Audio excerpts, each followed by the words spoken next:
I can't do it. Okay. We'll do it live. Okay. No. We'll do it live. It. Do it live. I'll write it and we'll do it live. Thing sucks. Here we go, kiddos. Welcome in. It's another edition of the Daily Puck Drop. It is Tuesday, February 24th. All right, coming up on today's show, we always say we got a great show for you. It is packed with a lot of guests. So if you like that, this is the show for you today. Joining us as he always does in a few minutes, the voice of college football and really the voice of sanity and sports together. It does not matter. The one and only, the great John Canzano. By the way, check out his new YouTube page, John Canzano. Of course, read all of his work up there at johncanzano.com. And then coming up, our good friend. We have not talked to this gentleman in a long time. Chris Daniels, now of KOMO 4. I mean, he's been at KOMO for a while. Chris is going to join us, and we talk a lot about NBA expansion to Seattle, potential ownership groups, this story of the millionaire tax affecting the Sonics returning, and we also get into a potential ownership group for the Seattle Seahawks, and there are some rumored familiar names out there. Also caught up with Bob Condotta. He will join the show from Indianapolis, the site of the Combine. We talk Seahawks sale. Also top storylines coming up there from the Combine, in which you will hear John Schneider and Mike McDonald both speak this week. Certainly the biggest story that's going to come out of the Combine, it's not the guys running around in the underwear in the 40-yard dash, at least for Seattle. Biggest storyline of the Combine will be the contract situation there with Ken Walker. Will they get something done? And then also just with this, in this period of this influx of who owns the team, you know, what deals can Seattle do? Are they restricted at all? We addressed the comments from Jackson Smith and Jigbo. We'll get to all of that coming up there with Bob Condotta of the Seattle Times from the Combine there in Indianapolis. Of course, on this day, and hey, what the puck, as we wrap up the show here on a Tuesday. Quickly, Mariners spring training updates coming up there from Peoria. Logan Gilbert, I was able to watch a little bit of it yesterday. God, he looked good. He looked right in kind of opening season form there for Logan Gilbert yesterday. 2 scoreless innings. George Kirby will get the ball today for Seattle.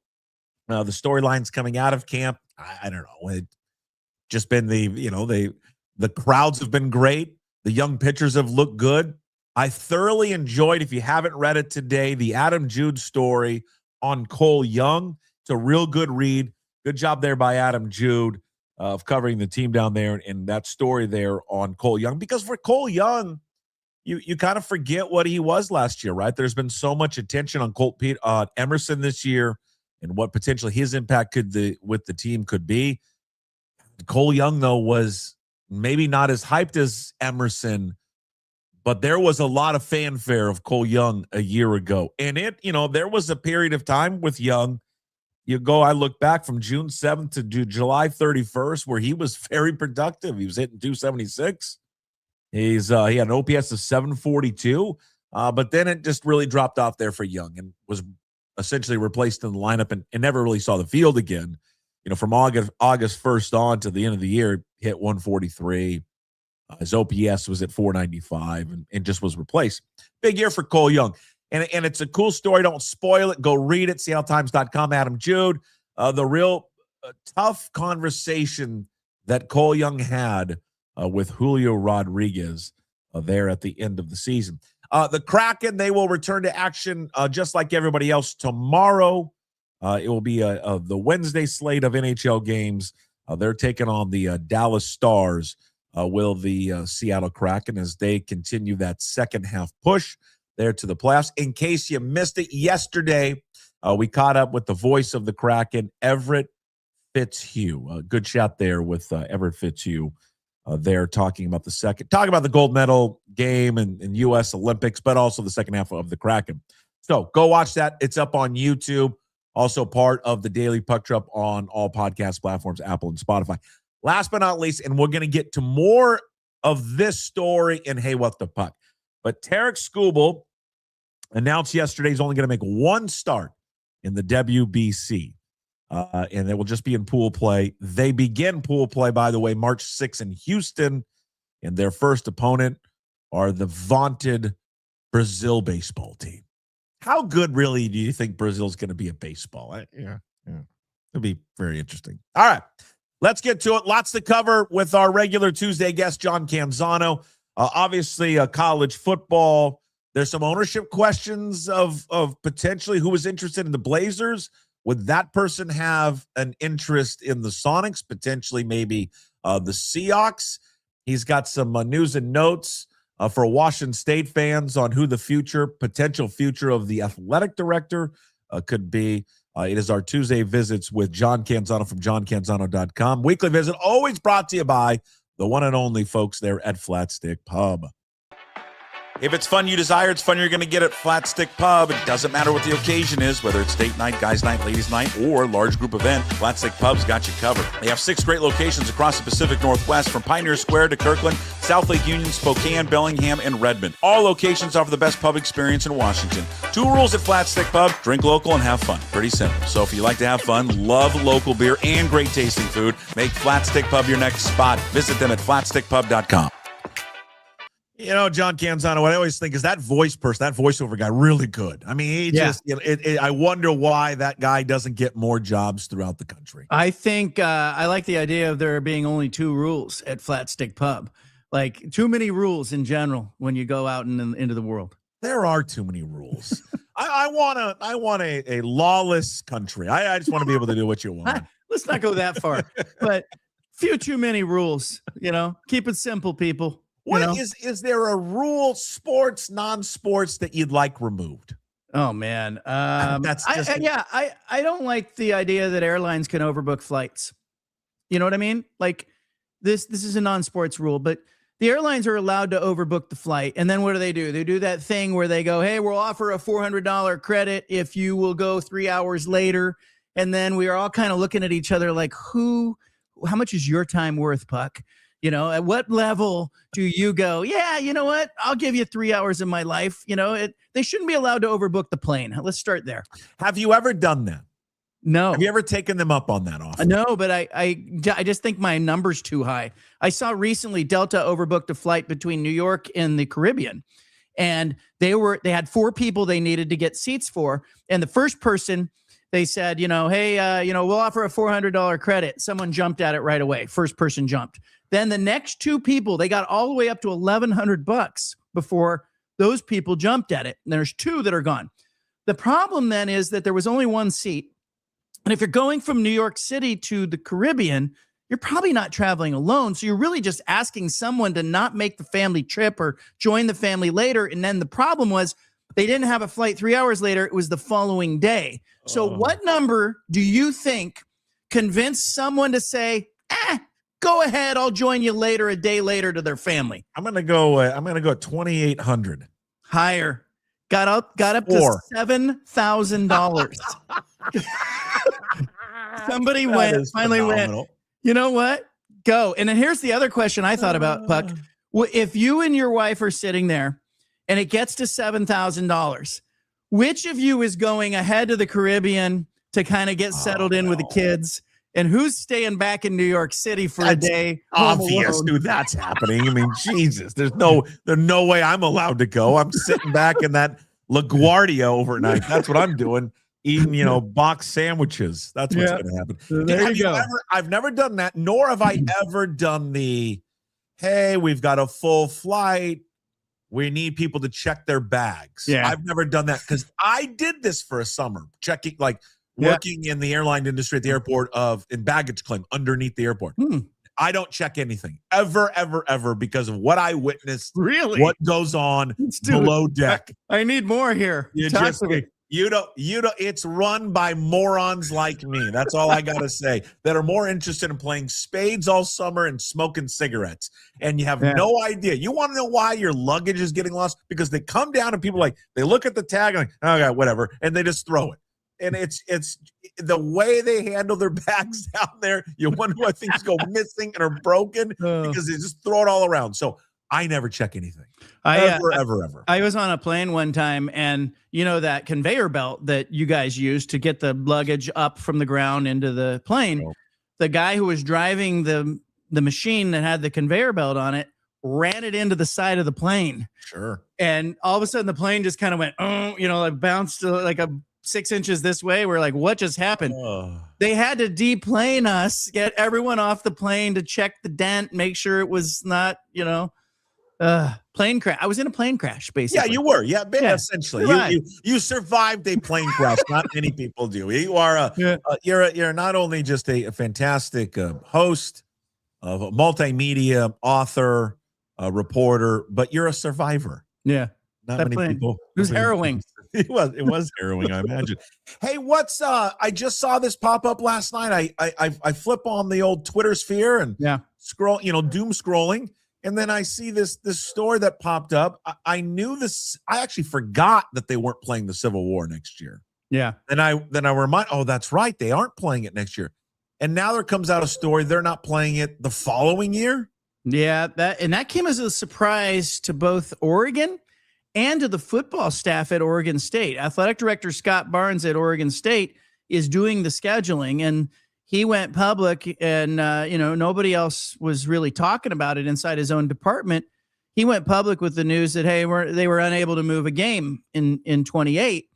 I see a problem with this. I think it's a major excuse. I think this series should be played, even though it's been lopsided in the last 2 years. It should absolutely be played. There's a number of financial reasons to play this. There's a number of reasons not to put your football team on a plane. They're going to BYU in 28, and they're going to Ole Miss in 28.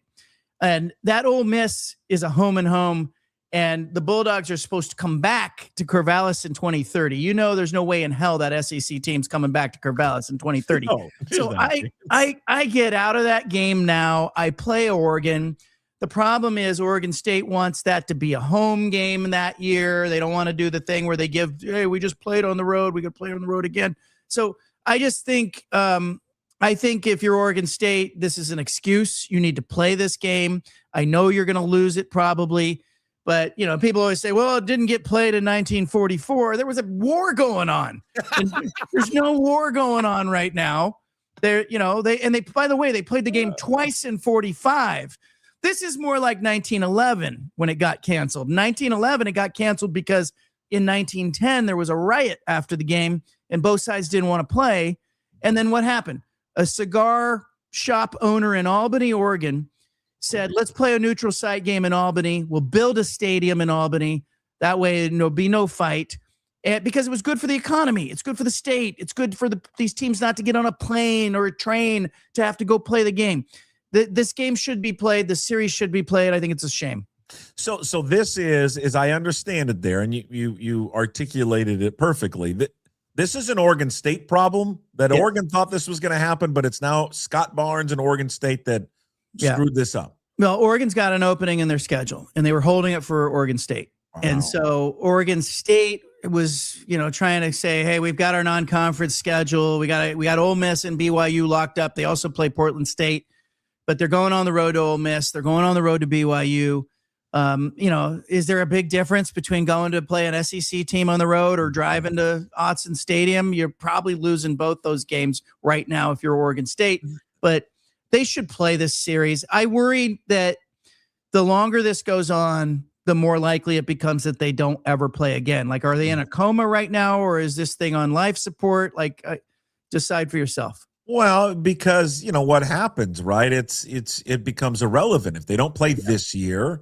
Okay, fine. And then if they don't play the year after that, now it's just like people forget about it. And there's going to be a great divide between the two programs, and there always has been, and there always will be. It's just like Wazoo and UW, but it's only going to grow wider, if they continue not to play, and they're in these different conferences with different revenue and all that. And I agree with you. This is, I was one of the early people that in the beginning, very, hurt and bothered by what transpired. I don't want to play it anymore. And then because I sat and watched it, in the years after it, and they win in Seattle, and then last year in Pullman in the game, I thought, you know what? Okay, let me just take a step back. Do I like what happened? No, I wish it didn't happen, but this is a rivalry that is very important to this state and very important to people that are involved with it, that it needs, despite being in different conferences and different areas of the programs, it needs to be played. And I want to, how's the fan base of Oregon State taking this?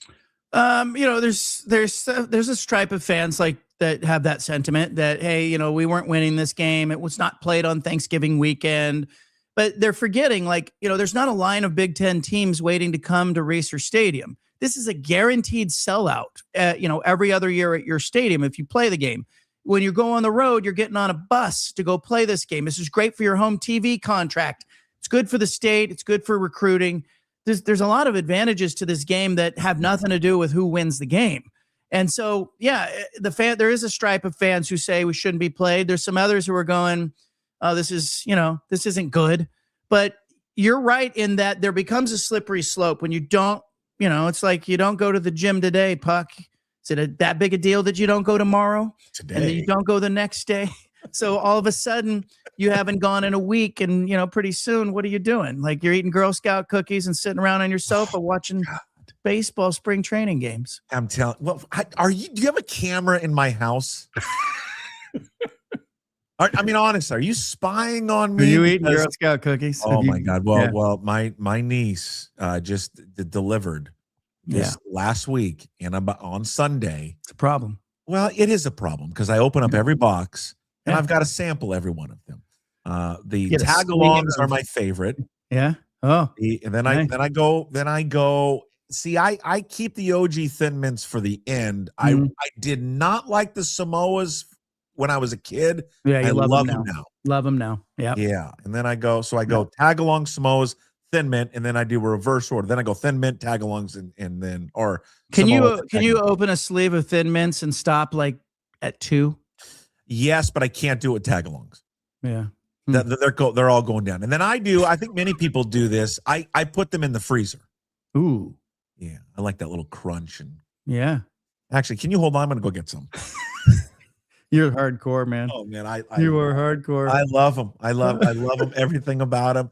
I can't. Anytime I see them at the grocery store, I don't care where they're at. I always buy it. Yeah. Yeah. Jim and I both have that belief. Anytime you see them, you got to buy. Girl Scout cookies. I only buy if the kid's making a sales pitch. I don't like when the parent of the Girl Scout is doing the sales pitch. Yeah. Okay. It bothers me. There's a fundamental problem there because part of this experience for the kid, for me to buy these expensive cookies, they're expensive. There's not a great price. Oh, they're going up. The part of the experience is that kid is getting an entrepreneurial, interaction. So when it's mom standing there going, hey, would you like to, I always look at the kid going, are you going to be there for this kid's whole life trying to hold their hand when they're at work? That kid should be making the pitch, for crying out loud. Yeah, you are I can imagine if the kid doesn't pitch John Canzano right at the, whatever the grocery store there in Portland, you walk by and I would have bought it, but you didn't convince me. I just say, better hey, next time, I'm Mary. going to go in the store. And I want you to think about your pitch. And when I come back out, we're going to start over. And I want to say this too about there's a special place in hell for me for the adult that never intends to buy the cookies, but then tells the little girls they're going into the store, hey, I'm going to get you on the way out. Lies. And then they go to a different exit. Yeah. See, that person should be tarred and feathered. That's not cool. Yeah. It's okay to disappoint people. Just say no, thank you. It's okay. I was in a restaurant the other day, and how the manager will come by the table sometimes and go, "Hey, how's the food?" And I was with the two daughters. I was with the two daughters, and I said, "This isn't going to be what you want to hear." And his face just dropped. And I just said, "It took too long. It took way too long. We were sitting here forever." Here's another peeve I have. These restaurants that have sold out to Uber Eats and Grubhub and are just processing the to-go orders at the expense of everyone else who's just sitting in the restaurant. Drives me nuts. Come on. drives me. I think this.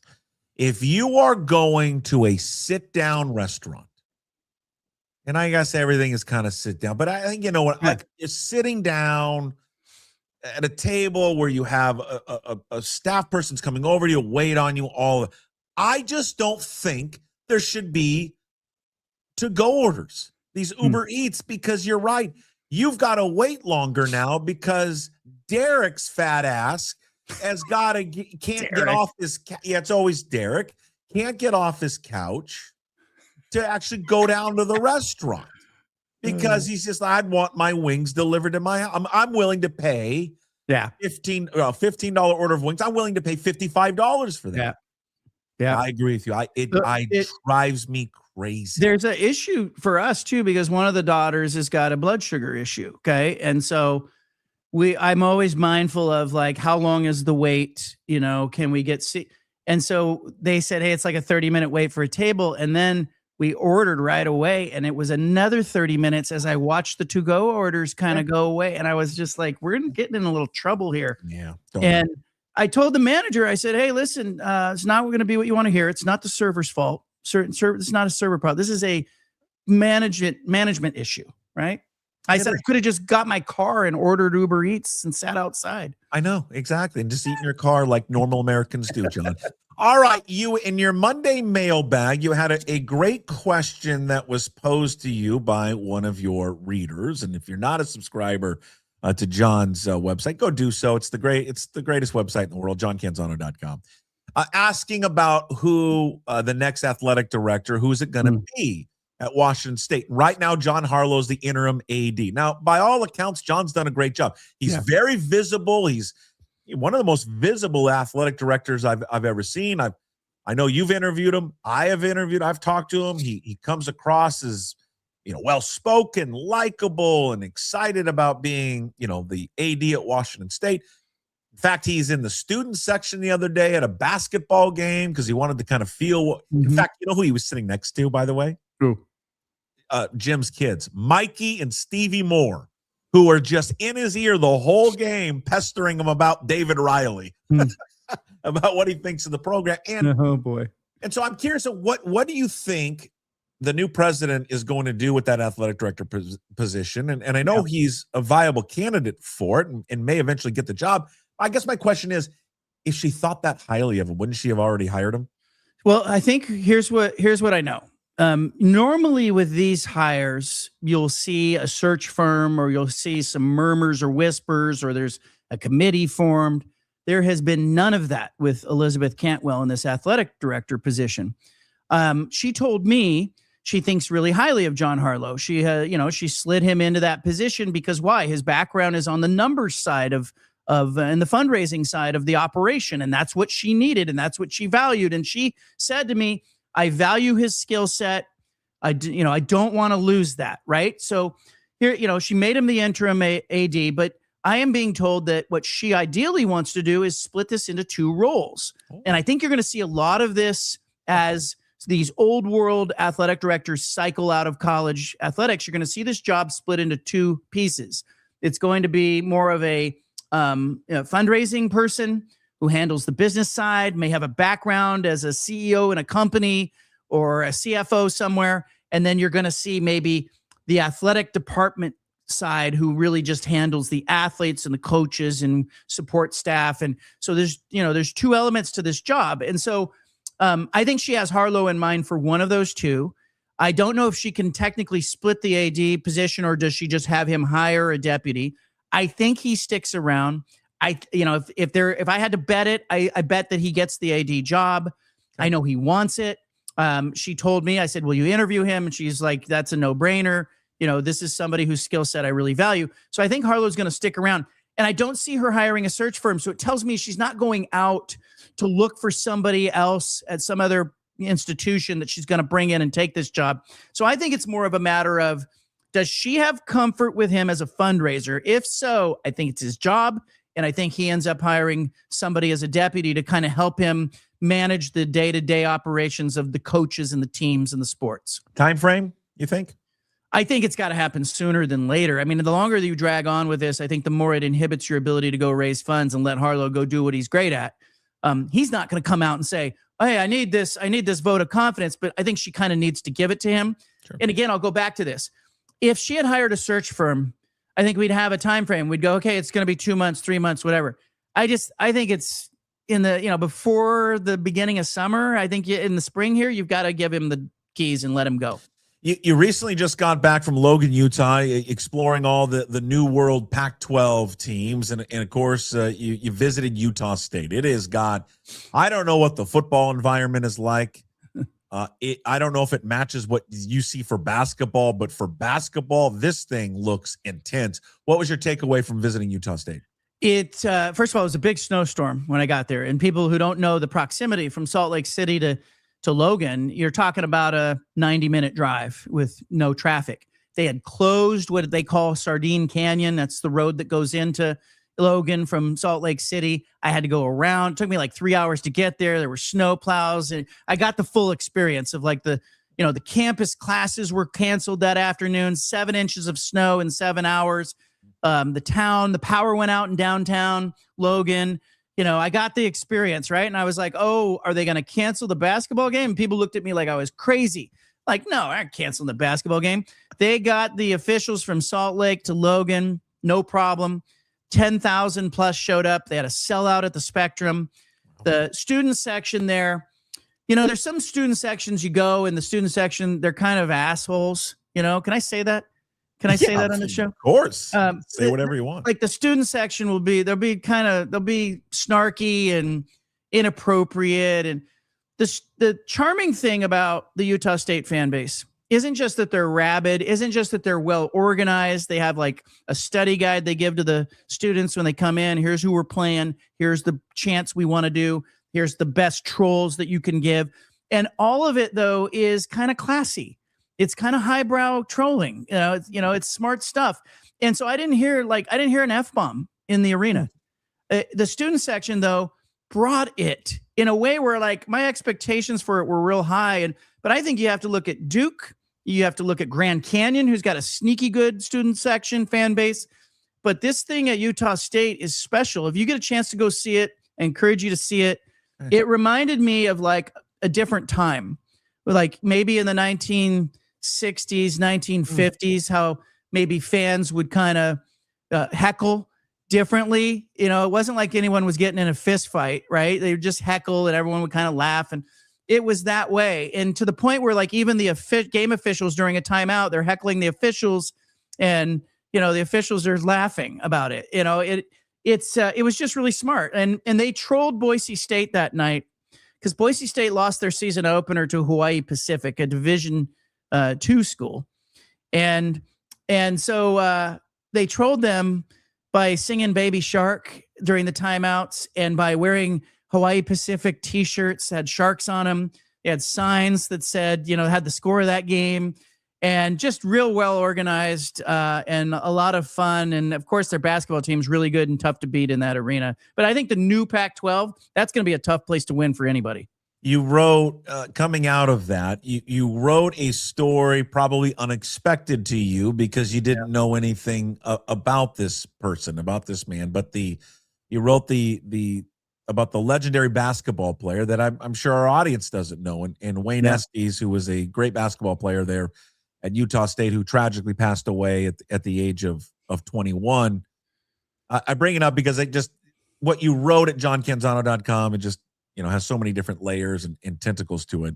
Yeah. You quote my favorite poem of all time, by the way, the A.E. Hausman poem, To an Athlete Dying Young, which is great. If you've never read it, go, after this, go read it. But yeah, it is. I mean, Wayne Estes' life, perfectly exemplifies that poem and what he meant to that community and that school.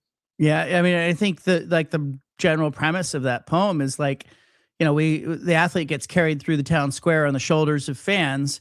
And then, the only acceptable thing about an athlete dying at the age of 21 is that you never see them lose their skills. You never see them erode. They're not Willie Mays in the outfield stumbling around. They're not, a great hitter who has a fastball thrown by him. They're not LeBron at this age, right? So we're watching kind of the downfall of these athletes. But Wayne Estes' story, I was kind of embarrassed that I didn't know it. I got there and I saw, oh, wow, there's a building named after this guy. And there's a mural with his picture on it. And I started asking people and they were like, yeah, this is a really sad story. In 1965, Estes was second in the country in scoring in the NCAA. He was second to Rick Barry. He was averaging 33.7 points a game. He scored 52 one night, set the school record. A couple of nights later, this last game of his life, it was in February of 1965, he scored 48 and they win the game. And then after the game, his teammates say, well, let's go get pizza.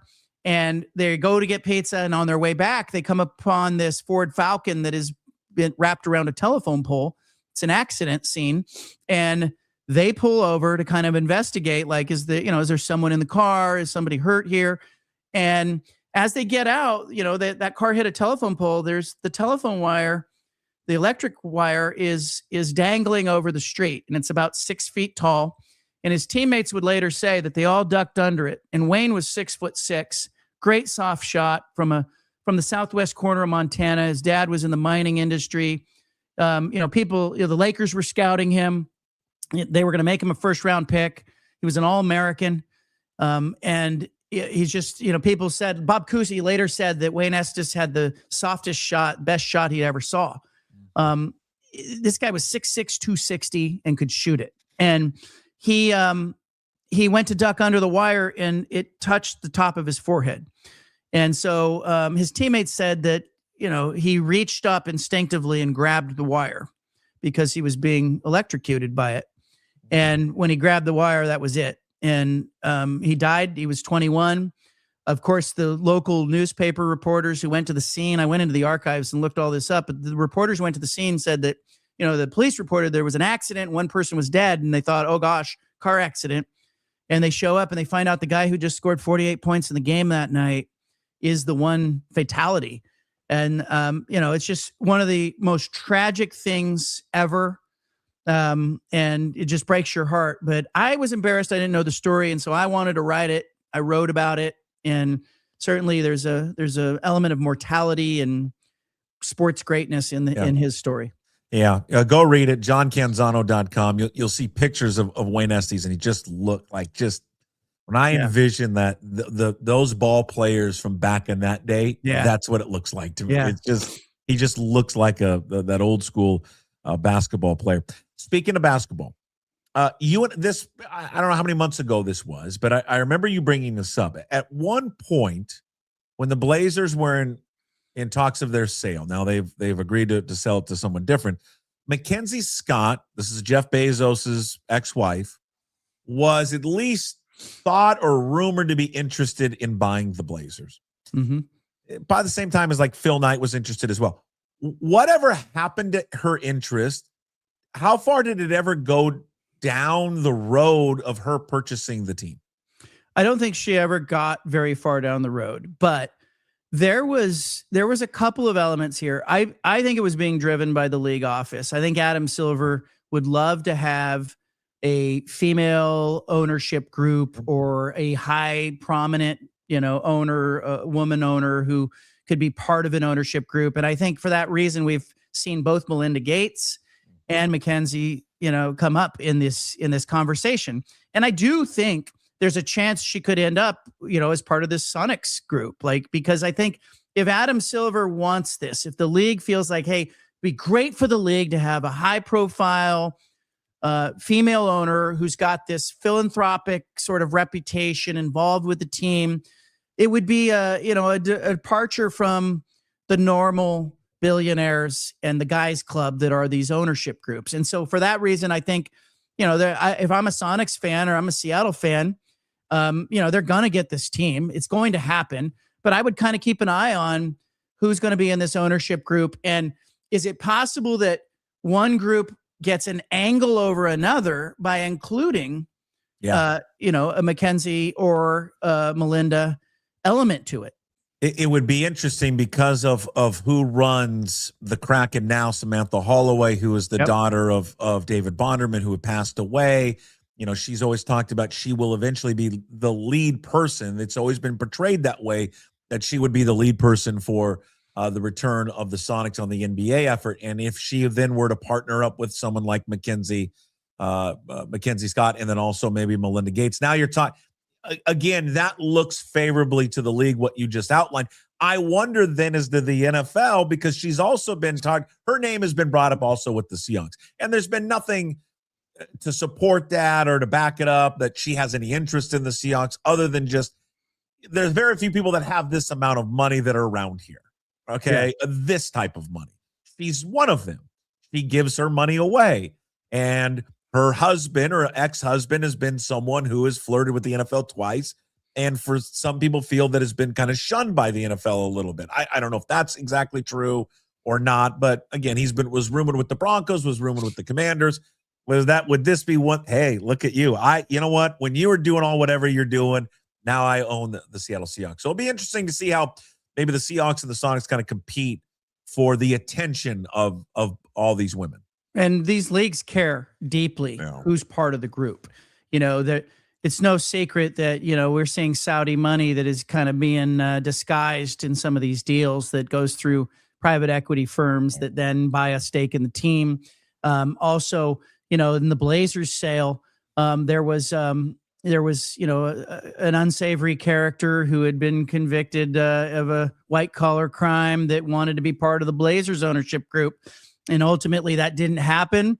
But I am told that, private equity is part of the Blazers group. Is that person's money in the private equity thing? So the leagues are very cognizant of this. It's no secret, too, that I think the NFL wanted Jody to kind of move along and get out. And, they want a real owner in there. They care who those owners are. And Jeff Bezos trying to buy the Commanders. Daniel Snyder did not want to sell him the team. And I had, Merritt Paulson, whose father is Hank Paulson, the former Secretary of the Treasury. Merritt Paulson owns the Timbers in Portland.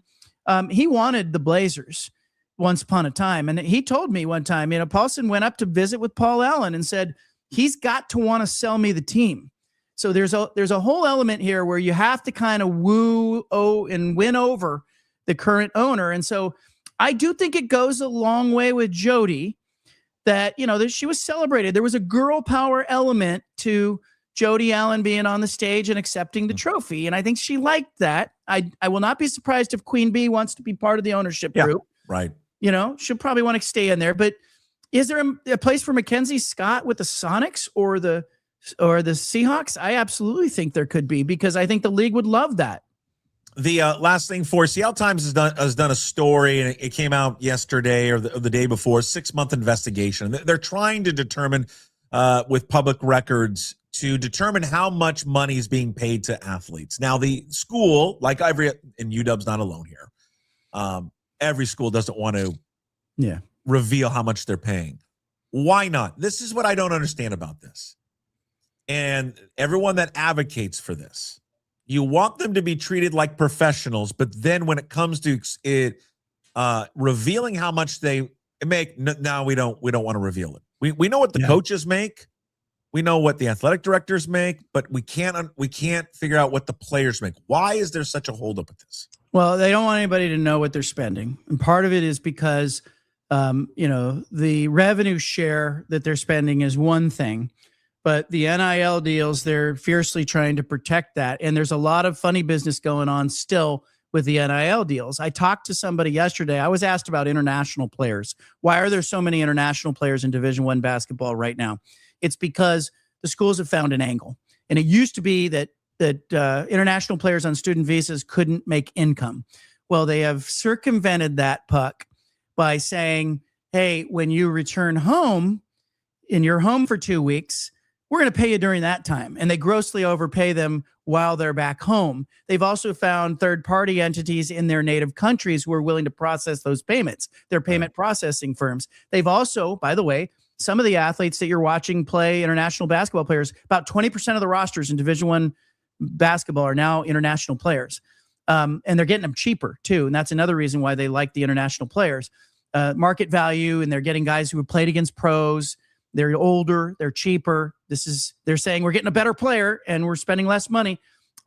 But the other thing they're doing is they're getting them social security numbers. They're using third-party entities to get them social security numbers. So I think the reason Washington's not alone, everyone's going to do this. Nobody, first as a baseline, nobody wants to tell me what they're spending. They all ask me. It's like a poker game. They're looking at each other. They're going, what's that school spending? What are they telling you? And nobody wants anyone to know what they're spending. They all want to keep it private and quiet. Secondarily, I think these players are getting NIL deals on the side that we are just barely beginning to understand.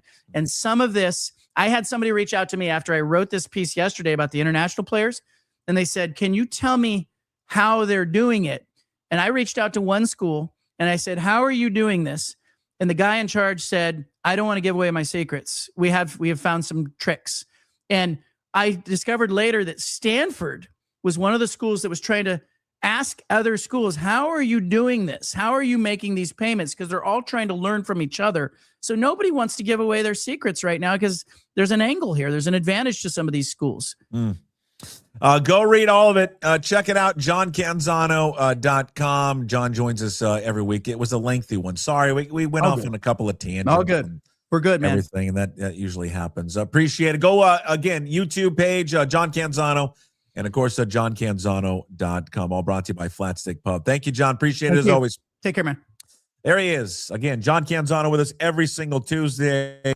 An array of topics there, from the Civil War to rules that we would like change, to our dislike for Uber Eats, to John Harlow, to Mackenzie Scott potentially buying the Sonics and maybe even the Seattle Seahawks. Okay, so speaking of that, what is the future of the NBA in Seattle?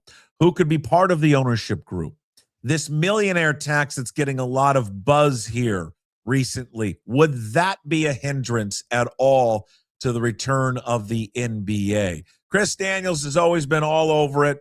I used to have him on all the time back on the radio station when he was working for King 5. He's now been at KOMO for the last few years. Caught up with him earlier this morning. We sit down and we talk a lot about the Sonics' future, pushback from those in the league, the millionaire the millionaire implications of that new tax potentially going into law. Also, what would the ownership group look like? The next important dates, timeframes, all of it covered with the one and only Chris Daniels of KOMO 4. In terms of the timeline, and I think I said at the end of last year when we were in Las Vegas that we will make decisions in 2026. I think in fairness to the cities, Seattle and Las Vegas in particular, I've been very clear. I don't want to tease teams. I don't want to tease cities or mislead anyone. I think my sense is at the March Board of Governors meetings, we'll be having further discussions around an expansion process. We won't be voting at the March meeting, but we will likely come out of those meetings ready, prepared to take a next step. No, it doesn't have to be a two-team expansion. Frankly, it doesn't have to be any number of teams. I think well, it has been a minute or two since this guy and I have caught up together, and we're always linked by the Sonics, it feels like. But he's back. We're both at different spots now, too. Yes. Because last time I was at a radio station, you're at a different TV station, you're at a new station now. I'm running my own thing. Ladies and gentlemen, it is the Edward R. Murrow broadcaster of the decade, I believe is how he's supposed to be introduced. Chris Daniels of KOMO 4 is with us, of course, host. He does everything there. He's got Spotlight on America that airs across all platforms for Sinclair, focusing on stories across America. He's got Inside the Arena podcast, and of course, covering local news, politics, sports, everything there at KOMO 4. Man, how are you? It's been good to see you. It's good to catch up with you. That's a hell of an introduction, Jason Puckett. 25 years, believe it or not, now in Seattle local news between 3 different stations and juggling all sorts of stuff. And yeah, as you know, this Sonic story has been almost 20 years of that career, trying to find a final chapter in all of this.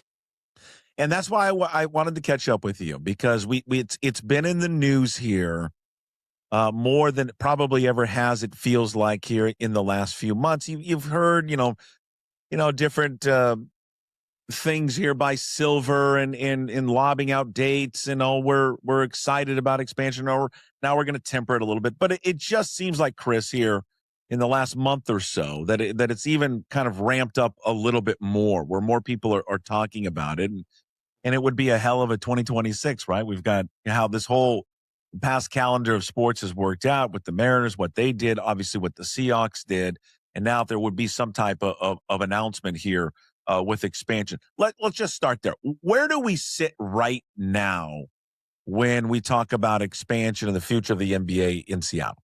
Well, I tell everybody when they listen to Adam Silver or David Stern before him, they are very careful with their verbiage, and all of that is pre-scripted. They know what they're going to say. They know how they're going to make some sort of indication externally and internally, and I think that's what Adam Silver just did at the NBA All-Star Game. He sends these messages to let people know that this is how he wants to move inside, whether it be with tanking or another issue. And this is how he wants to move with expansion. And I think he signaled at that NBA All-Star Game, it's time for the bankers to put their numbers back together after a 2-year hiatus, that they are going to likely move forward with some sort of expansion process in March. At the Board of Governors meeting, not vote on it, he says, but move forward.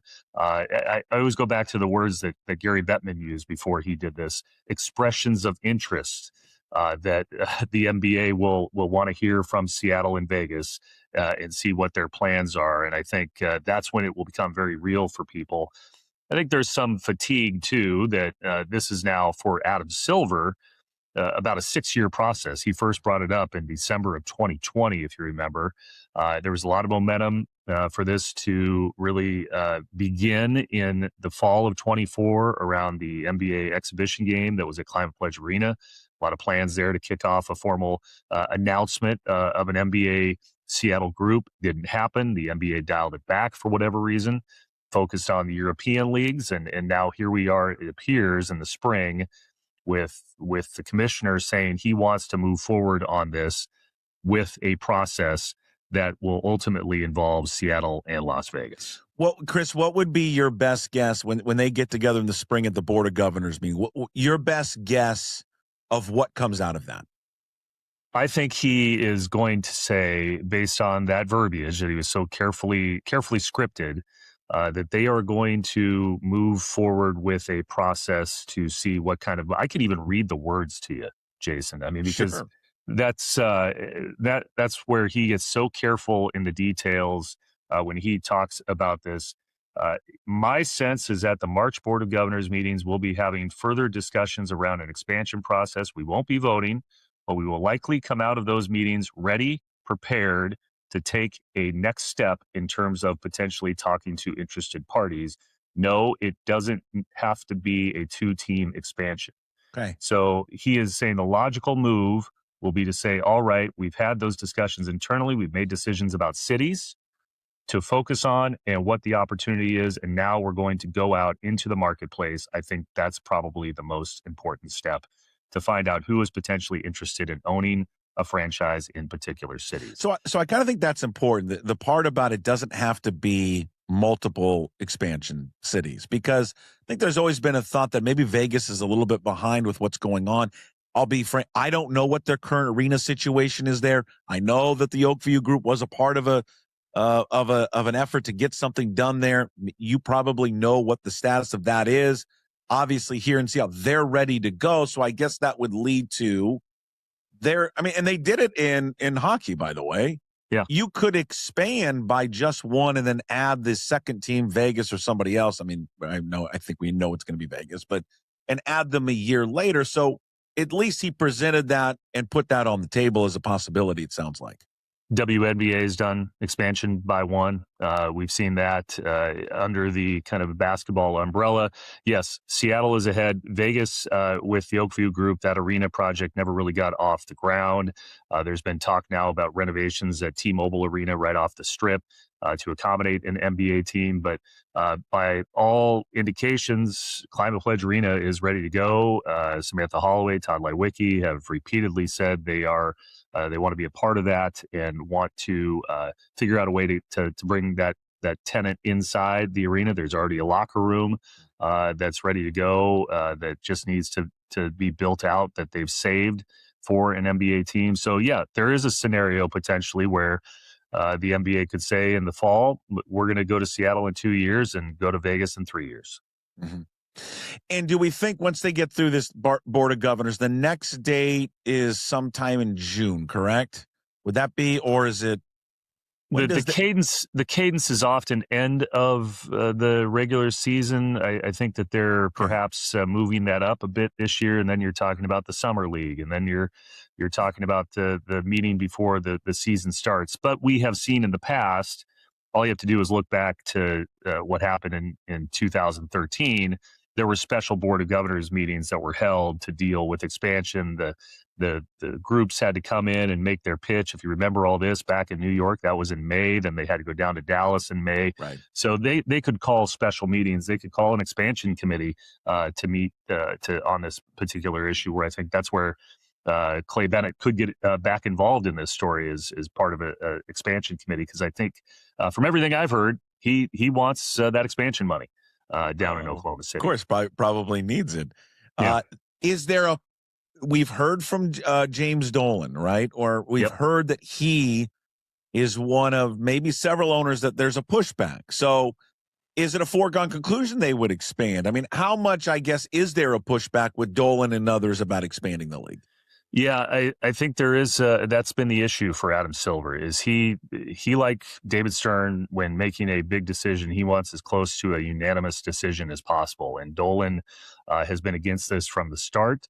I also would point out there's a story that kind of flew under the radar about Dolan splitting off the Rangers and the Knicks because of the regional sports network's money that has gone down, and potentially that would lead to a sale. But Dolan has been around long enough. It's kind of the old guard now in the NBA with so many new owners. I've heard complaints perhaps out of San Francisco and the Warriors that they're one of the holdouts, but it's a strong enough contingent where Silver has not been able to get it over the finish line. I believe personally that Adam Silver wants this as a legacy piece to get this done. It has just that's why we've seen the ebb and flow of this story in the last 6 years, with him seeming to indicate they're about to start something. If you remember, he was talking about having some sort of expansion decision in the fall, and then the spring, and then by the end of the season, and then he got to July, and now they're gonna have some meetings about it, and now he's saying definitely in 2026 a decision will be made. So he's made similar proclamations in the past, but I think this is part of it. He's trying to rally support on the inside, and at the same time keep the bankers, the investment bankers, in position who are ready to write the big check to be part of a big expansion fee. When we talk about ownership group, right, we would assume that Samantha Holloway, some form of the Kraken group, is going to be involved in this. Whether they're the full majority owners, I guess, remains to be seen. Do we have an idea? Have we heard whispers you can share of who else would be a part of this group? I think the Ackerleys are probably right. The former owners of the Sonics with Barry Ackerley, the Ackerley brothers, would like to be a part of this. They've made that known now for years. I think one name that everybody's going to kick around with both the Seahawks and the Sonics is Mackenzie Scott. Her name, I remember John Canzano, who you're going to have on your show or had on your show. He talked about her a lot, and there was a lot of smoke in Portland that she was interested in the Blazers. Would not surprise me if that's a person who would get involved in some capacity as well. Yeah, I thought we talked about that last week because of her interest, and she had strong interest in Portland. And I just thought about where the Kraken are and how the Kraken have carried themselves in that group, right, of inclusion, and you have now an owner that is a female owner. And would she want, right? There is no female ownership, I believe, in the NBA unless the Pelicans still owned by Benson's wife. Yes, okay, as far as I know. So, but yeah, that you bring in Mackenzie Scott, and I don't know if Melinda Gates is a part of it. I don't know. Her name has been thrown out. I don't know if she has any interest at all, but I think it would be interesting to see if they would be involved in that, and maybe they would be involved in the Seahawks. We could get to the Seahawks too, because there's a lot going on there. And just in terms of going back here to the Sonics, what's been in the news, and you cover this, right? Because you cover some sports stories like this, but then there's obviously the political stories and stories that are going on in our state. This millionaire tax that has come up. Now it's been and again, we're not going to debate whether this is a good tax or not. I'm not affected by it, so it doesn't really matter to me. But for these athletes, would this be something that would snag the return of the NBA and the Sonics to Seattle, this proposed millionaire tax, in your opinion? I think it's a jump to take right now. If I'm being honest, it's a very complicated issue, and not to get too political on your show, but there is a question if this was to go through, if it's actually if it would actually withstand a legal challenge for one. But if it was to go through, would it just open the door for an income tax for all? I think that's what some of the opponents are suggesting, that this won't just be a tax on people making over $1 million, but it'll be a tax on others. Well, then you get around to, okay, it's a tax on professional athletes making over $1 million.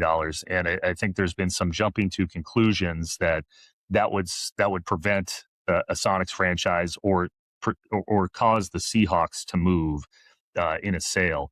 I bring up that you look at the state of California, which has the highest income tax in the country, has a jock tax, 14% right out the door for a lot of the athletes that sign there. The Dodgers have continued to sign every major free agent at ungodly contracts. Yes, Shohei had some deferred money, but not all of them are getting deferred money. Then you talk about the Rams built a privately financed stadium, thought the business climate was good enough in California to do that. The Warriors did the same thing, thought the business climate was good enough in California to do that. And there's some rough napkin numbers that you can do. The Athletic had a great piece a couple of years ago on the percentages of income tax across the NHL, and how some Canadian players will try to find residency in the U.S. for 6 months plus 1 day to avoid the Canadian taxes. And at that point in time, a couple of years ago, Seattle, Washington State, the Florida teams, the Texas teams, the Golden Knights, they're all at the bottom of that chart. By adding this millionaires tax, 9.9%, you would essentially be putting Seattle and the Kraken kind of in the midway point in that chart. So they go from the bottom to the midway point. A lot of successful teams are in that middle point in terms of taxes. So I think there's a lot to be written on this, but to suggest that the Sonics won't come back if the state legislature approves a millionaires tax that won't go into effect in 3 years and may not go into effect at all, I think is taking a jump at this point. Could ultimately prove to be right, but I think in the midst of everything right now, it's a jump to take. Okay, let's finish with the Seahawks. They're up for sale. Whatever the rumor price is going to be, Chris, between $7-9 billion, maybe more. Very few people have that type of money. Jeff Bezos' name is going to come up because he's come up before in the NFL with the Commanders and I believe with the Denver Broncos. Do we know if he has an appetite to get involved here with the Seahawks? Dylan Byers, who is a media writer, is saying that Bezos is out, that Bezos has no interest. That was reported last week. The Ballmer Group, I've reached out to the Ballmer Group. They pointed me back to a statement a couple of years from Connie Ballmer, who said if that's something that Steve wants to do, he can enjoy it with his next wife. Meaning he's not going to be involved in all of this. So that's what they're saying out of the gate, that Bezos and Ballmer are not interested. That's why people keep coming back to Mackenzie Scott, who has given her money away, given Jeff's money away with very little fanfare. She is helping to rebuild the waterfront park with Melinda Gates as well, and has lived in the community. And I think that, again, for Jody Allen to give the team to another woman would have some cachet, and I think would have some cachet in the city of Seattle. I don't know if that's going to happen, but I do think this is going to be a fast process. If you believe what the Seahawks are saying, that they think this is going to be a process that plays out through the off season. It's a pretty short calendar.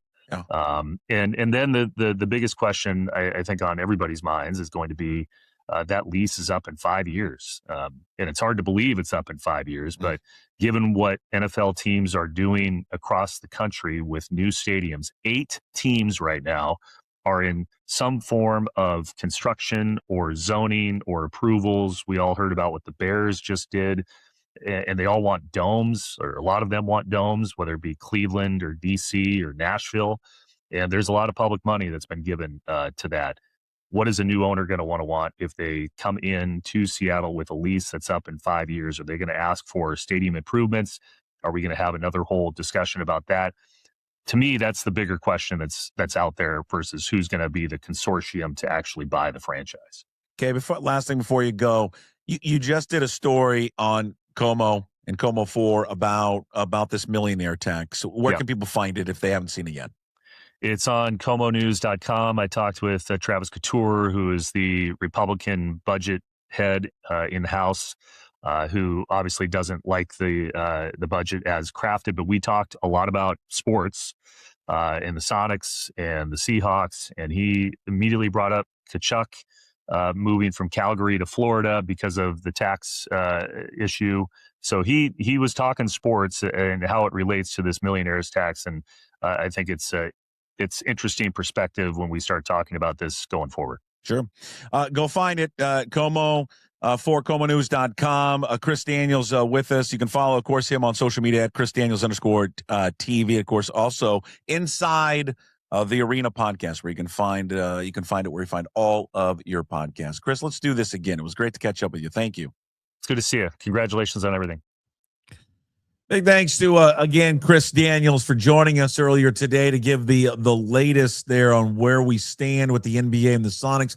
He had noted that there was a report that came out last week. Dylan Byers works for the group called Puck.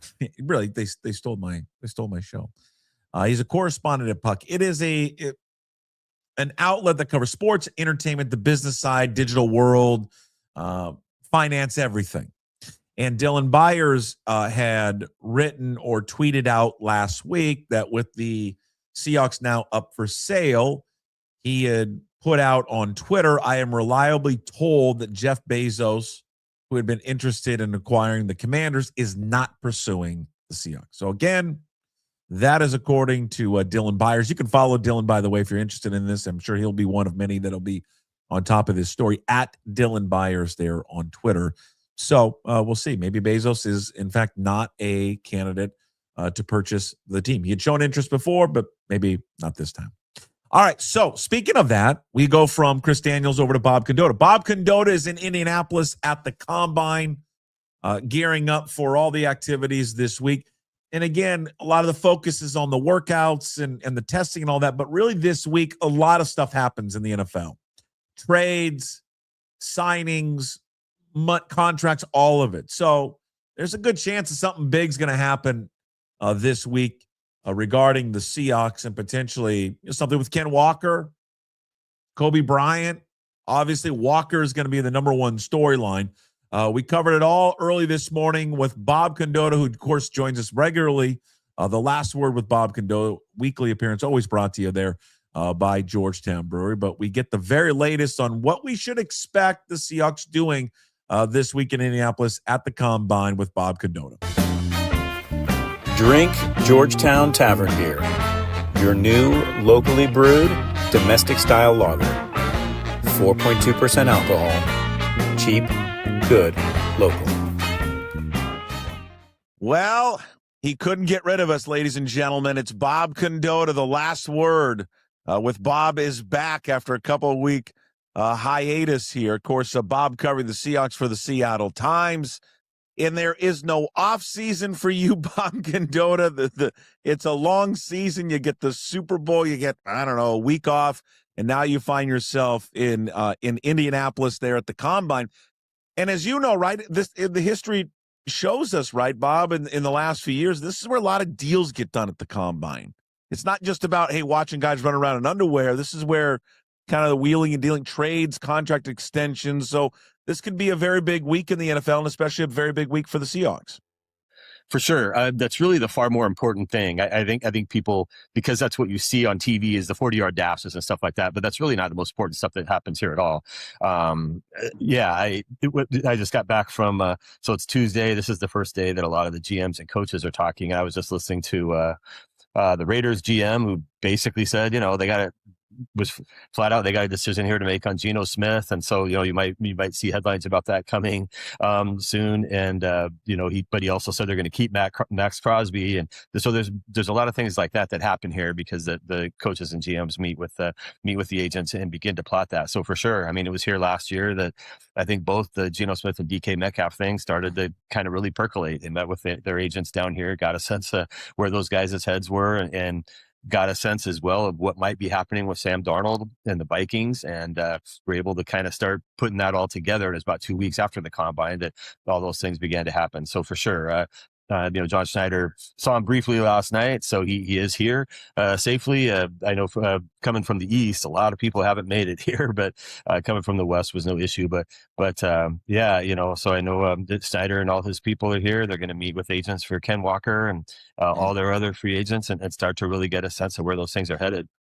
Where do you think is this something with Ken Walker you think can get done this week? Maybe my sense, I don't know. My sense remains that if you're Ken Walker, you just won the Super Bowl MVP, you're probably going to take this as far as you can, right? You do owe it to yourself to get the best deal you can, because you're never going to be hotter ever, probably in your entire life, than having just won the Super Bowl MVP. You're 25 years old. You're right smack in the prime of your career. So I think it would take a really aggressive offer by the Seahawks to get it done before free agency happens. So I still think this is one that could come down to the last minute. Now, they could still, I know Adam Schefter reported it's unlikely they put a tag, but they could still consider that, depending on where they think things headed. The deadline for that isn't until March 3. So you never know. I never completely rule that out. The Frank Clark tag happened last minute when they did that one because they got a sense of where things were headed and wasn't something they were planning to do really, and then they ended up doing it. So you never know. But maybe if they blow Ken Walker out of the market, then yes. But again, I think if you're Ken Walker, you probably owe it to yourself a little bit to just see what might be out there. But the Javonte Williams deal that they got done over the weekend, a lot of people are using that as maybe a template for Walker, and maybe they get a sense like, okay, that's what the market is. If the Seahawks offer that or offer something a little better than that, then you go ahead and take that. So, that's definitely what'll happen here is, agents will get a sense as well of what other teams really realistically might be interested. What could the market be for him and all of that. And so, I remember like the Jermaine Kearse, not necessarily analogous, but the Jermaine Kearse situation, if you remember, that was a guy who kind of hit the market, then ended up re-signing with Seattle. And it was sort of here where Jermaine got the idea, maybe I should hit the market and see, and then things didn't really work out. So they ended up, when maybe they thought he was going to be gone, they ended up re-signing him. So I do think over the next week or so here, both sides will get a better sense of that. But again, if you're Ken Walker, he changed agents. I don't think he did that by mistake. I think he knew, like, I'm becoming a free agent. I want the best representation and everything I can get for myself because I've got a chance here to really make a name for myself. And that was before he won Super Bowl MVP that he did that. So, we'll see. He's not the only one on this team. And just to finish up, Walker, and you wrote about it, you just mentioned it with Javonte Williams. And again, they're coming off very similar seasons. Now, Walker, over the course of his career, has put up better numbers than Williams, but certainly based on this year, they're very similar. And again, as you wrote, and was the deal that he agreed to was $24 million with $16 million guaranteed. Like, how much more than that do you think, if you were just spitballing of what things that you've heard and things that you've seen about his deal? The potential for Walker's deal is? Yeah. For a potential what he might want. Deal.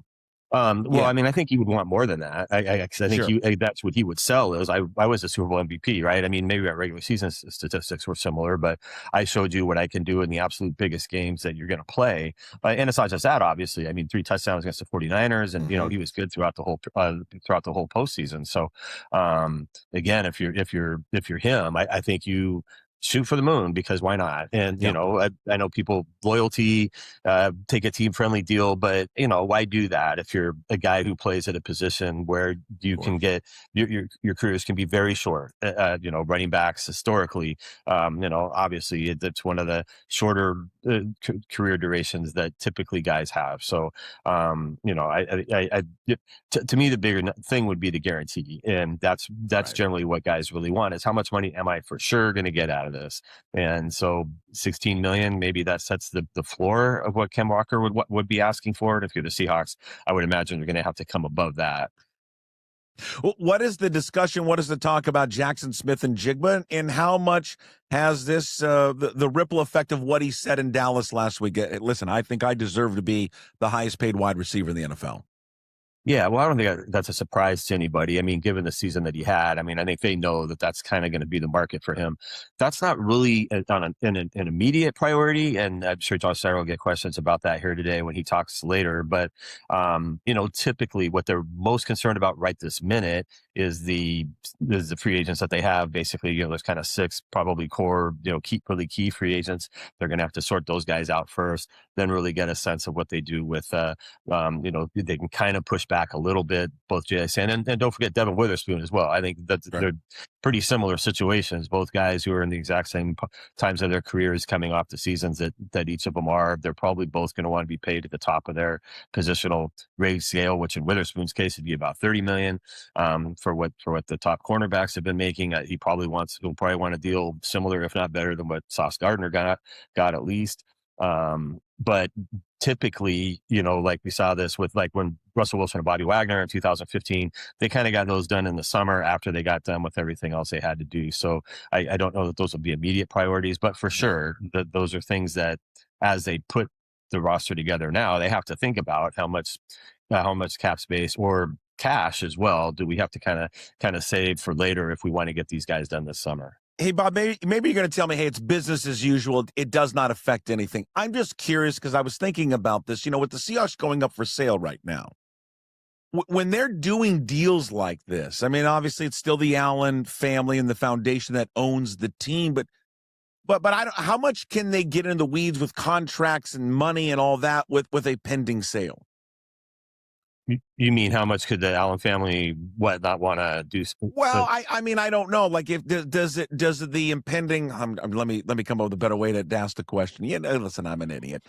Does it somehow limit them to do deals with a pending sale for the team up for sale? No, it doesn't have to. I mean, cap wise, you have to spend what you have to spend, and in fact, the Seahawks have to. They've kind of been under the cap a little bit this year. Obviously, they were way under the cap to meet their 3-year that 3-year threshold that there is. They have to spend a little bit of money here, which they've been planning to do. They kind of saved it for this reason, knowing they had a bunch of extensions coming on guys. So I think it was all very well thought out. But they do have to spend some money this offseason cap space to get to that level. So because of the way the salary cap in the NFL works, you kind of have to do that stuff. What can be a thing a little bit is the immediate cash spending that you do, which, you know, in the form of the bonuses that the guys get when they sign, essentially, or any guaranteed salary that they have. You know, there's always been a thought that that's part of why they've always wanted to not guarantee salary beyond the first year, is because you have to put that money in escrow and all that kind of stuff. Mm-hmm. But I would imagine that in general, there'll be business as usual as that. I don't think that'll be like, hey, we don't want you to sign Jackson Smith and Jigba right now because we want you to wait for the next owner to do that. That would kind of surprise me. I would think, given just the nature of how they have run things up to this point, that would surprise me if they suddenly got like, hey, we don't want you to do anything for these next 6 months until we get this sorted out. How quickly do you think this gets done, the sale of the team? I mean, that just kind of depends on what owners, you know, who offers deals. I mean, we haven't really heard anything yet of any specific prospective owners and what they might be offering and things like that. You know, again, if you're the Allen family, or, you know, if you're Jody Allen, you sort of owe it to make sure you're getting the top of the deal.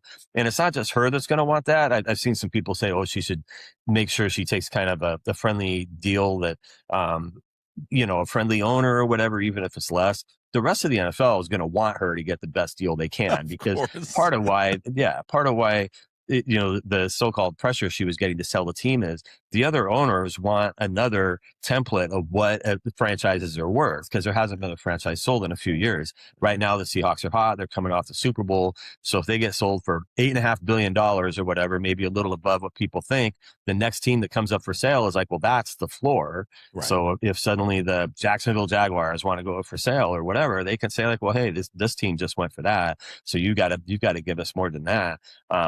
So, that's been thought to be a reason why some of the people around the league were eager for the Seahawks to get on the market, to get a sense of what it is. And, there's the TV deals that are going to come up here in a year or two as well, that theoretically are going to increase the value for everybody. And I think the NFL is going to want the Seahawks to sort of factor that in, like, hey, you're not just buying us now, but you're buying what an NFL franchise is going to be worth in a couple of years as well. So, it could play out a little bit, because that's an awful lot of money to try to put together. So, it could take a little while to get done, but, I know they kind of said through the off season in their statement, which seemed to imply they're hoping it would be done by next regular season. But, I don't know if that's realistic or not. I mean, that's already just, 5 months away, basically, March, April, May, June, July, before you come to training camp. So, that might be a little aggressive to think it gets done by then. And what about the fear from some that, hey, a new ownership comes in? Does it open up the door for a move of the team? Well, there's nowhere to move a team. There's nowhere to move a team right now. Where would you move? I mean, no, that's the part of the equation is, hey, why move? The Seahawks are doing incredibly well in all areas. And I think if you dig into their stadium deal, I think it's pretty good. I think they get, money when Taylor Swift plays there, and money when the Sounders play there. And, I think they have some, I think they have some money making devices there that I think make it a pretty good deal for that. But there's nowhere to go. I mean, St. Louis, the teams moved out of St. Louis because they don't like the place there. Teams moved out of San Diego because there's no stadium. I mean, the places that lost teams that probably want teams back don't really have situations for anybody to move to. So I don't know where they would go. The more potentially logical thing is simply, would somebody want a new stadium in the Seattle area at some point down the road? Not immediately, but you've seen that the last couple of teams that have sold are getting new stadium. And, they're building, Denver and obviously Washington, which had kind of been something everybody in Washington wanted for a while. But you're seeing the Chicago Bears go through a stadium issue. I mean, every time these things start to rise, other teams in other cities are like, is our deal really that good, or is there a new way of doing stadiums? But I don't think I don't think the team actually moving out of Seattle is anything to be worried about. All right, stay warm. We're going to be reading all your work at the Seattle Times, seattletimes.com, for the very latest coming from the Combine, where John Schneider and Mike McDonald will talk this week about the future of the organization, of course, the Combine, the draft, free agency, everything. And the guy that's going to have you covered all week long is Bob Condotta of the Seattle Times, seattletimes.com. Thank you, Bob. Okay, thanks a lot, Jason. Yeah. Drink Georgetown Tavern Beer, your new locally brewed domestic-style lager. 4.2% alcohol. Cheap, good, local. And again, John Schneider talking at the Combine right now, actually just moments ago. And again, the poker face on. Would love to have Ken Walker back. Not going to get into the details on it. Not going to get into the whether or not they would use the franchise tag on him. He was asked the question that I had for Bob. He was asked, I believe, by Michael Sean Dugar. I'm just curious. When you're in between owners right now and you're selling the team, does it preclude you from doing anything financially in terms of deals? And he just said no, it's business as usual. It's all football, and just said, hey, he had no idea whether or not Jody Allen would still be leading the ownership group once the season started. Again, the Seahawks said even in their statement they would like this kind of wrapped up before the season would start. So we'll find out. We'll find out if they're able to do that and get this all done. Again, there's just very few people that have got that type of cash laying around. If you know someone, have them reach out to the Seahawks, see if they can get a deal potentially done. All right, let's get to On This Day, February 24th. And On This Day, of course, always brought to you by the Puck Sports official social meetup app, and that would be Hive Social. Invented by a Coug, just like me, and we know that anytime Cougs get their hands on something, it's always good. You can download it from the iOS and Google Play Store. It is free. It's Hive Social, HYV Social. Connect with your family, connect with your friends. It's like Snapchat meets LinkedIn, finding out what people are doing, if they're going to go to a sporting event, where they meeting up at beforehand, where they going afterwards. It's a way to connect people and friends and people you don't even know. Hive Social. Download it today, iOS store, also from Google Play. All right, on this day, February 24th, a lot is made of the miracle on ice, right? 1980, of them beating the Soviet Union. And I know people know the story by now. They still had to go win another game because that was the semifinals. They needed to win the gold medal game. So on this day, February 24th, is in 1980, is when the U.S. Olympic team did clinch the gold medal. They defeated Finland 4-2. Obviously, to complete one of the greatest sports stories of all time. They beat the Soviets, as we know, 4-3 in the semifinals. And just like in the semifinal match, they needed to come back from a deficit. And they found themselves in a deficit against Finland. They trailed 2-1 after the second period. So they go into the final intermission. And according to the captain of the team, Michael Ruzioni, Herb Brooks lost it on the team.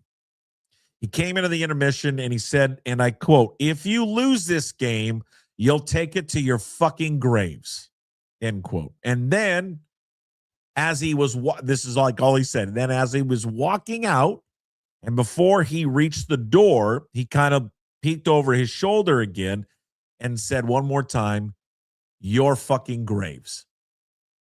The U.S. heard the message, took it to heart. They'd go on in the third period. They scored 3 goals to win the game, win the gold medal. They were the Sportsman of the Year there by Sports Illustrated. They were the Athletes of the Year by the Associated Press and ABC's Wide World of Sports. And looking back on that team, of the 20 players that were on that team, 13 went on to play in the NHL. Ken Morrow was, I don't know, one of the most famous players, but the hell of a year for Ken Morrow. He wins gold medal with Team USA at the Olympics. He goes to play for the New York Islanders that year, wins a Stanley Cup title, and is the first hockey player to ever win an Olympic gold medal and the cup in the same year. As for Captain Michael Ruzioni, never played professional hockey. I didn't know that about him. Never did go play in the NHL. He went on to become a hockey analyst. He said at the time that he didn't think his career could be topped by what he just did there at the Olympics. Herb Brooks would go on to coach in the NHL. Didn't have much success there in the NHL. Did return to the Olympics in 1998 as the head coach of the French team. That was the first year that NHL players could play there in the Olympics. He would then 4 years later coach a different team, but the same team. He would go back to coach Team USA at the Salt Lake City Games. U.S. ended up finishing with the silver medal. It once again included a victory over the Russians in the semifinals, 3-2, on the very same day, 22 years later, after their victory in 1980, the Miracle on Ice. Pretty cool story. Happy birthdays on this day, February 24th. Boxer Floyd Mayweather Jr., 49 today, has never lost a professional bout, 50-0. Baseball great Eddie Murray is 70, 8-time All-Star, 3-time Gold Glove winner, member of the Hall of Fame. The father of Apple computers, Steve Jobs, would have been 71 today. Started Apple back in 1976. Eventually, the company board of directors fired him in 1985. He did return in 1997 as the CEO to fund the first computers, which sold to computer hobbyists. They sold them for $50, which today is the equivalent of like $280, $290. He sold, hurts me, sold his VW van to fund those computers. A computer retailer eventually would buy 50 fully assembled Apple computers later that year for $500 a piece. Eventually, 200 computers were sold that year. In 1978, at the ripe age of 23, Jobs was worth over $1 million. 2 years later, $250 million. He passed away, a battle of cancer back in 2011. His current company is valued right now at just over $4 trillion. All right, that is on this day, February 24th, brought to you by Hive Social. Download the Puck Sports official social meetup app, iOS and Google Play. That's HYV Social. Hey, What the Puck is brought to you by Tersuli Construction. When disaster hits your home or business, you want a local contractor, someone you trust, like the fine folks there at Tersuli Construction, which is the same company, Restoration One, that we've talked about here for the last couple of years. They've just rebranded under their they had two companies, and they've rebranded under their other company name. They specialize, again, in water damage, fire, mold, insurance claim repairs, but they don't stop there. Tersuli Construction, one contractor, every solution from emergency response to full-scale rebuilds and remodels. A full-service contractor handling your project from start to finish, locally owned and operated out of Ballard by our guy Trent, proudly serving the Puget Sound region for over 15 years. If you are dealing with damage or planning what's next, call the team that does it all. Tersuli Construction, restoring what matters, building what's next. Give them a call, 206-793-3744, or visit them at tersuli.com. What's interesting, I mentioned this before in the beginning of the show of Tarik Skubal. Tarik Skubal announced yesterday to reporters he's been selected to Team USA. Many people, it's a great privilege. You know, Cal Raleigh, a number of players are playing in this. And for a lot of players, this is a big, right? And eventually, some of these players, and we'll see what Major League Baseball does, will play in the Olympics if they do a work or a sports stoppage like the NHL did and have their players play in the Olympics. They'll get a chance to win gold in the 2028 Olympics. And I don't think they've already announced that. Maybe they have. I don't think they have. But the WBC has become a big thing. The last time we saw it was great theater, U.S. losing to Japan, Ohtani striking out Mike Trout. But Tarik Skubal's mindset is a little bit different. We've seen some of the mindsets of these U.S. hockey players and Canadian hockey players and guys that play in the NHL. They made it a point in their last collective bargaining agreement that you must let us play in international competition like the Olympics, 4 nations, what they participated in last year, because it's important to us. It's important to play for our country. And you saw somebody like Jack Hughes take a stick to the face, front teeth knocked out, blood everywhere, scores the winning goal, and they're thrilled and they're ecstatic because they've won gold for the U.S. And for the Canadian players would have been the same, and the Finland players who were all NHL guys would have been the same as well. They got, of course, the Kraken got a couple of Finnish guys on their team. But it's the mindset that is different from, I think, that sport of hockey players and baseball players, NFL, and maybe and even certainly the NBA. This pride to play for your country, where this is bigger than the professional team you play for. Tarik Skubal is one of the greatest, if not the best pitcher in baseball. There is something about Tarik Skubal's competitive fire that I personally don't get a little bit. And maybe I'm alone and I'm crazy and you're saying you're an idiot. That's all. And you know what? You're probably right. But this is a guy who's just told his country and his group of teammates that, I'm going to pitch one game and then I'm out. It's more important for me to be with the Tigers. I get that.